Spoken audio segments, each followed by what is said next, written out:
به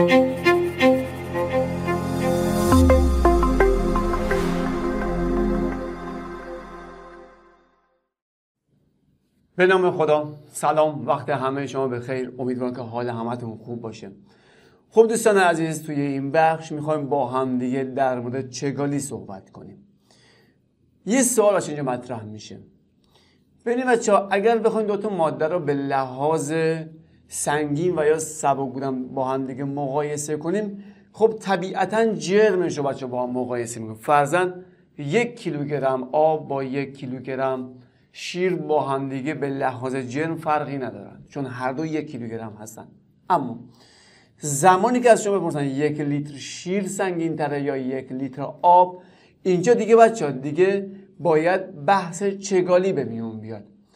پس چون هر دو 1 لیتر هستن، پس طبیعتاً اونی که چگالی بیشتر داره سنگین تره. این یعنی چی؟ چگالی اصلا به چه صورت هستش؟ چگالی تعریفش به این صورته که میگیم مقدار جرم موجود در واحد حجم. اگر بخوام سادهش کنیم میشه نسبت جرم به حجم. به لحاظ رابطه میشه رو برابر است با m بر روی v. این رابطه چگالیه. پس چگالی بچه ما چگالی های مختلف داریم. چگالی خطی داریم، چگالی سطحی داریم و چگالی حجمی. این چیزی که ما داریم یاد میگیریم چگالی حجمیه.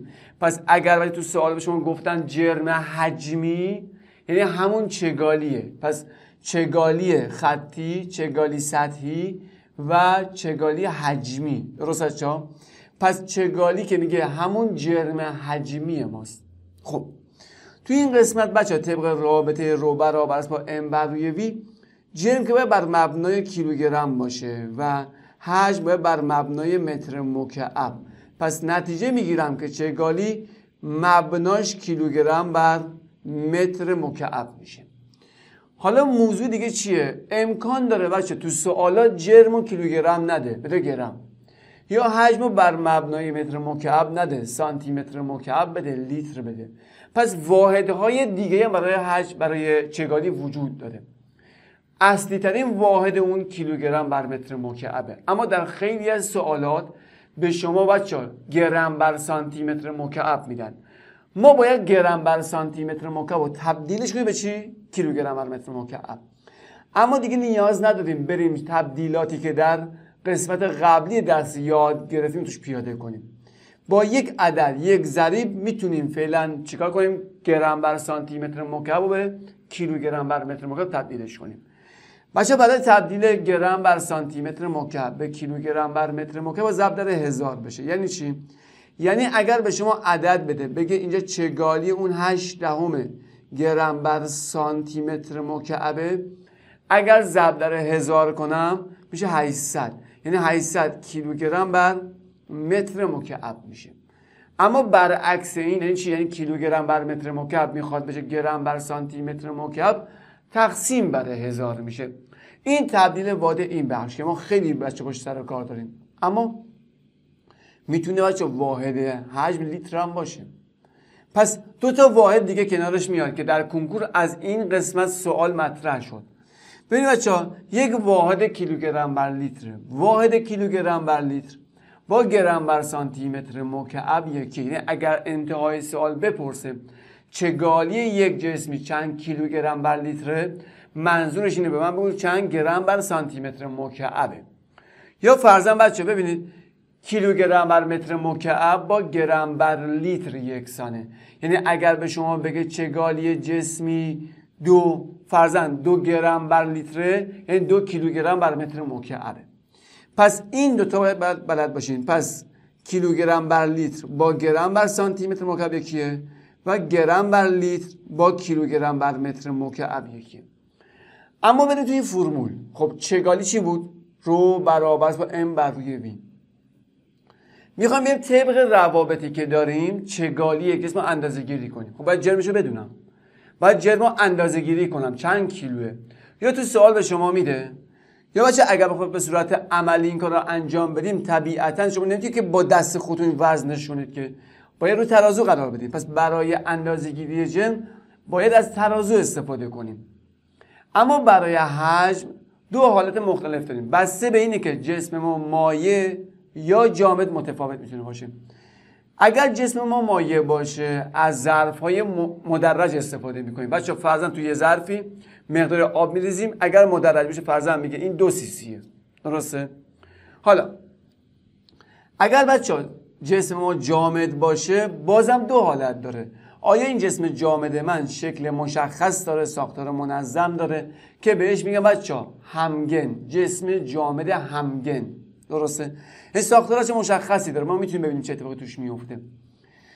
و برای بچه‌ها ساختارهای منظم میاد مثل کره، مثل استوانه، مثل مخروط، برای اینشون فرمول داری برای حجمش که توی این جدولی که شما دارید میبینید، توی این جدول کامل براتون دونه دونه براتون نوشتم بچه‌ها، که دارم توضیح میدم که چه اتفاقی توش میفته، که چه گالیه، ببخشید حجم کره چی میشه، حجم استوانه چیه، حجم مخروط چیه، و باید حفظ باشین حتما.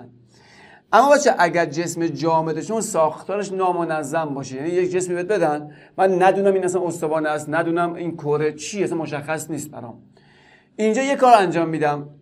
شما در سال قبلا خوندید من واسه چه دارم، فقط دارم مرور میکنم برای شما. از آب استفاده میکنیم، از هر مایعی میشه، اما آب چون در دسترس ماست راحت تره. توی یه ظرف آب میریزیم بچه‌ها، ببینید توی یه ظرف آب میریزیم، فرضاً شد 2 لیتر آب. حالا میام اون جسم جامد توش میندازم، هر چقدر که این مایع رفت بالا نشون میده که حجم جسم چقدره. یعنی چی؟ شما فرض که الان اینجا که علامت زده است اینجا 2 لیتر باشه، این شکل نامنظم که توش انداختم این میاد بالا، فرضاً رسید به 5 لیتر. چقدر رفت بالا؟ 3 لیتر. یعنی بچه‌ها اینجا مایع 3 لیتر بره بالا، پس نتیجه میگیرم که جسم جامد منم حجمش 3 لیتره، درسته؟ پس به یک نکته میرسیم که براتون یادداشت میکنم اینجا، زمانی که میگیم پس حجم، بچه بنویسین، جسم غوطه‌ور توی هر مایعی با چی برابره؟ با حجم مایع بالا آمده یا لبریز شده. فرضاً اگر اون ظرف من پر آب باشه، من توش جسمو بندازم، آب میریزه بیرون دیگه. هر مقدار آبی بیرون بریزه، حجم مایع بیرون ریخته شده، لبریز شده، با حجم جسمی که توشه با هم برابره. ولی بچه امکان داره به لحاظ جرمی با هم برابر نباشن. یادتون باشه اینکه اگر آب 2 کیلو ریخت بیرون جسمشون 2 کیلو باشه، اشتباهه. اون دیگه به چگالی ربط داره. خب خیلی از مواقع ما از این بحثی که گفتم براتون نوشتم به لحاظ تستی استفاده میکنیم. زمانی که حجم جسمی که توی مایع است با حجم مایع بالا آمده برابر باشه، اینجا میگم چگالی با جرمت متناسبه، یعنی بین چگالی و جرم تناسب بنویسم. فرضاً میگم اگر جرمم 2 برابر باشه، چگالی هم 2 برابر باشه، که توی یک بخش کامل براش بررسی میکنیم. فقط گفتم تو ذهنتون باشه، در بخش‌های بعدی هم این مطلب دوباره براتون مطرح میکنم. اما برای حجم واحدهای مختلف داریم بچه‌ها، لیتر داریم، سانتی متر مکعب داریم، متر مکعب داریم. پس توی این کار ما همه رو گفتیم 1 متر مکعب 1000 لیتره، یا 1 لیتر 10⁻³ متر مکعب، و به همین صورت باید چه بدین 1 سانتی متر مکعب 1 میلی لیتره. یادتون باشه این خیلی مهمه. پس 1 سانتی متر مکعب 1 میلی لیتره یا 10⁻⁻6 متر مکعبه. بدون این مباحثو که در تبدیلات خیلی به این مباحث ما نیاز داریم. اما موضوع اینجاست، امکان داره ما چند تا ماده رو تو هم دیگه بریزیم. خب کدوم بالاتر قرار میگیره؟ شما فرضاً بچه آب و روغن رو میذارید، روغن بالای آب قرار میگیره. یا اگر نفت و با آب بچه بزنید محلول نمیشن، مخلوط میشن، درسته؟ یعنی ترکیب نمیشن و نفت بالا قرار میگیره. چرا؟ چون اونی که چگالیش کمتره، سبکتره، میاد بالاتر. پس توی این شکل اگر دقت کنید شما، الان بین A, B و C A بالاتره. یعنی چی؟ یعنی در چگالی A کمتر از چگالی B و کمتر از چگالی C. اما دقت داشته باشین بچه‌ها، چه چیزی باعث میشه چگالی مواد متفاوت بشه این وسط؟ خب عوامل زیادی وجود داره. چگالی در وهله اول به جنس مواد بستگی داره، دقیقاً به جنس مواد. پس من می‌نویسم چگالی به جنس مواد بستگی دارد. اما بچه‌ها یعنی فرضاً چگالی آب فرق میکنه با چگالی الکل. اما بچه‌ها چگالی آب هم میتونه تغییر کنه. طبق چه عواملی؟ حالا ببینید، الان در اینجا طبق رابطه رو برابر است با ام بر روی وی، اگر من بیام حجم جسم رو زیاد کنم جرم اونم زیادتر میشه دیگه. پس طبعا چگالی اون عوض نمیشه. یک مثال ساده، توی یه ظرفی مقدار آب داریم، فرضاً 1 لیتر. 1 لیتر دیگه اضافه کنم بهش میشه 2 لیتر. بچه اگر اینجا حجم آب اضافه بشه آیا چگالیش عوض شد؟ نه، چون چگالیش به جنس بستگی داره. درسته؟ آیا بچه من آب رو اضافه کنم جنس آب عوض میشه؟ نمیشه دیگه. پس طبعا چگالیش عوض نمیشه. پس نتیجه میگیرم که در اینجا جرم با حجم متناسبه، یعنی اگر حجم رو 2 برابر کردم جرم منم 2 برابر میشه. پس طبیعتا چگالی توی این بخش ثابت میمونه. اما چگالی یک جسم به چی ربط داره؟ گفتن چگالی به جنس بستگی داره. دو تا مواد با هم مقایسه کنی بچه چی رو نگاه میکنم؟ جنسش رو نگاه میکنم. اما چه چیزی، چه عواملی روی چگالی یک ماده تأثیر داره؟ یکی از این عوامل دمای جسمه. هر چقدر بچه‌ها دمای اون ماده بیشتر بشه چگالی چی میشه؟ کمتر میشه. پس می نویسم میگم دمای ماده بره بالا چگالی کاهش پیدا میکنه. به ناخالصی هم ربط داره بچه‌ها. به نظر شما چگالی طلا بیشتره، طلای خالص یا طلای ناخالص؟ ارزش کدوم باشه بیشتره؟ طلای خالص دیگه. درسته؟ پس اگر یک ماده ناخالصی بیشتری داشته باشه چگالیش چیه؟ کمتره. پس می نویسم میگم به ناخالصی هم ربط داره. به چی؟ ناخالصیش بیشتر باشه چگالی هم چیه؟ کمتره. الان بچه‌ها یه قطعه طلا بهت میدم، میگن و ادعا میکنه آقا این طلای خالص. میخواد اثبات کنی که آیا طلای خالص هست یا نه، اصلا ادعای اون شخص درسته. چیکار میکنیم؟ یک روش اینه که من بیام چیکار کنم؟ چگالی طلای واقعی طلای خالص بدونم چنده. فرضاً 19000 تاست. قبوله؟ بعد میام چگالی این قطعه طلایی که بدونم حساب میکنم. چطوری گفتم؟ فرضاً جرمش با ترازو اندازه‌گیری میکنم، هر میشم بچا چیکار میکنم؟ تو آب میندازیم و محاسبه کنم و میبینم که اگر چگالی این ماده که من به دست آوردم به چگالی طلای خالص نزدیک باشه طبعا میگم این خب خالصه. اما نه عدد خیلی فرق داشته خب این ناخالصه دیگه، طبیعیه. خب هرچی ناخالصی بشه چگالیش کمتره. پس یک روش اینه که اگر من یک جسم یک طلای واقعی رو بندازم تو آب، یه طلای بچه که واقعی نباشه، اونی که ناخالصیش بیشتر باشه میاد بالاتر قرار میگیره. به این علت بچه‌ها. خب این مباحث اولیه میشه گفت چگالی رو بررسی کردیم. بریم حالا بچه با هم دیگه چند تا سوال حل کنیم تا موضوعات کامل برای ما جا بیفته. سوال 11. جرم یک مکعب مستطیل 10 کیلوگرم است و ابعاد اون 2، 4 و 5 سانتی متر. چگالی آن را بر حسب کیلوگرم بر متر مکعب و گرم بر سانتی متر مکعب به دست آورید. خب چگالی بچه فرمولش چی بود؟ گفتیم میشه M بر روی V. چگالی اون 10 کیلوگرمه، دقت کنید. اما ابعاد اون سانتی متره، باید سانتی متر رو به متر تبدیل کنم تا بشه کیلوگرم بر متر مکعب. نمیخواد، راحت‌ترش چیه؟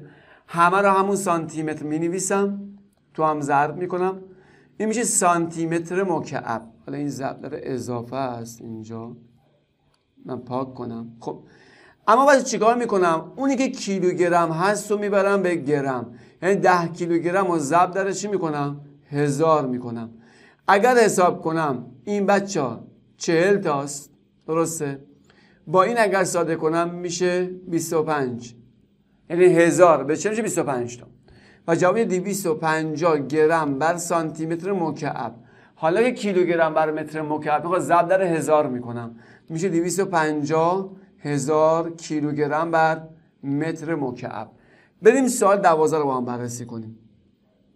اگر بخوایم با ماده‌ای به چگالی 6000 کیلوگرم بر متر مکعب کره‌ای توپر به قطر 20 سانتی متر بسازیم، به چند کیلوگرم از اون ماده احتیاج داریم بچه‌ها؟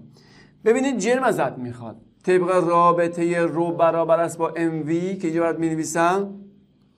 اگر وی رو در این رو ضرب کنم جرم به دست میاد رو وی. خب بچه‌ها برای کره حجمش چی بود توی اون جدولی که گفتم؟ چی بود؟ 4/3 پی آر 3 دیگه. پس رو ضرب در 4/3 پی آر 3. خب بچه‌ها به جای پی 3 بگیرید، پس این 3 با این پی میره.